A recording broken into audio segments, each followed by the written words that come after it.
Kumaraswamy dictator ರೀತಿ ವರ್ತಿಸುತ್ತಾರೆ. JDS HDK ಕುಟುಂಬಕ್ಕೆ ಮಾತ್ರ ಸೀಮಿತ. ಕುಮಾರಸ್ವಾಮಿ ವಿರುದ್ಧ ಶ್ರೀನಿವಾಸ್ ಗೌಡ ಕಿಡಿಕಾರಿದ್ದಾರೆ.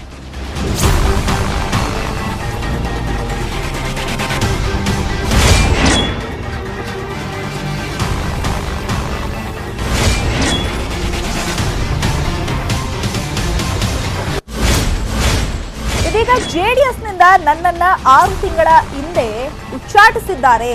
ನಿನ್ನೆ ಪ್ರಜ್ವಲ್ ರೇವಣ್ಣ ಹೇಳಿದ ಮೇಲೆ ಸುದ್ದಿ ಗೊತ್ತಾಯ್ತು ನನಗೆ ಅಂತ ಹೇಳಿದ್ದಾರೆ.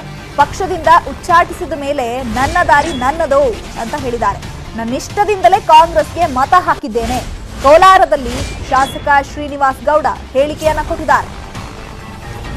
ನನ್ನಿಷ್ಟದಿಂದಲೇ ಕಾಂಗ್ರೆಸ್ಗೆ ನಾನು ಮತ ಹಾಕಿದ್ದೀನಿ ಅಂತ ಹೇಳಿದ್ದಾರೆ ಕೋಲಾರದಲ್ಲಿ ಶಾಸಕ ಶ್ರೀನಿವಾಸ್ ಗೌಡ.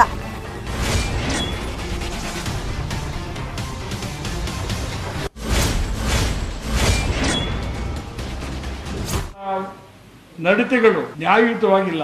ಪ್ರತಿಯೊಂದಕ್ಕೂ ಅವರೇ ಒಂಥರ ಡಿಕ್ಟೇಟರ್ ಟೈಪ್ ಮಾಡ್ತಾ ಇದ್ರು. ಹಾಗಾಗಿ ಅದರ ಬದ್ಧತೆಯಲ್ಲಿ ಬಿಟ್ಟು ನಾನು ಬಂದಿದ್ದೀನಿ. ಅದು ನಾನು ಬರಲಿಲ್ಲ, ಅವರೇ ಅವರ ಪ್ರಜ್ವಲ್ ರೇವಣ್ಣನೇ ಹೇಳಿದ್ದಾನೆ.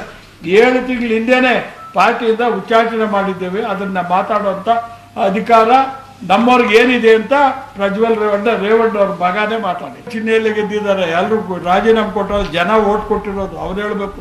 ಅವ್ರಿಗೆ ಕೊಟ್ಟವರಲ್ಲ. 10 ರೂಪಾಯಿ ಕೊಡಲಿಲ್ಲ, ಆಗಿದ್ದ ಖರ್ಚೇನ ರೂಪಾಯಿ ಕೊಟ್ರ ಅವ್ರು ಕೊಟ್ಟಿದ್ರೆ ಅವ್ರು ಹೇಳಿ. ಬಿ ಫಾರಂ ಅವಾಗ ಅವ್ರಿಗೆ ಯಾರು ಗತಿ ಇಲ್ಲ, ನಾನೇ ಸಿಕ್ಕಿದ್ದು ಕೊಟ್ರು. ಯಾರು ಗತಿ ಇದ್ದಿದ್ರೆ ಇಲ್ಲಿ ಕೊಡೋರ್ರಿ.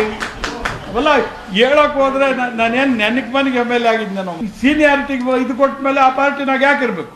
ನಾನು ಒಬ್ಬ ಸೀನಿಯರ್ ಮನುಷ್ಯ. 6 ಚುನಾವಣೆಗಳನ್ನ ನಿಂತಿದ್ದೀನಿ. ಗೆಲುವು ಸೋಲು ಇರೋದೇ, ಅದರಲ್ಲೇ ನಾನು ಹೆಚ್ಚಿಗೆ ಇದು ಮಾಡಲ್ಲ. 4 ಸಾರಿ ಗೆದ್ದಿದ್ದೀನಿ, 2 ಸಾರಿ ಕೊಡಬೇಕಾಗಿರೋ ಜವಾಬ್ದಾರಿ ಅವ್ರದ್ದು. ನಾನು ಯಾವ ದಾರಿಗೆ ಬೇಕಾದರೂ ಹೋಗ್ಬೋದು.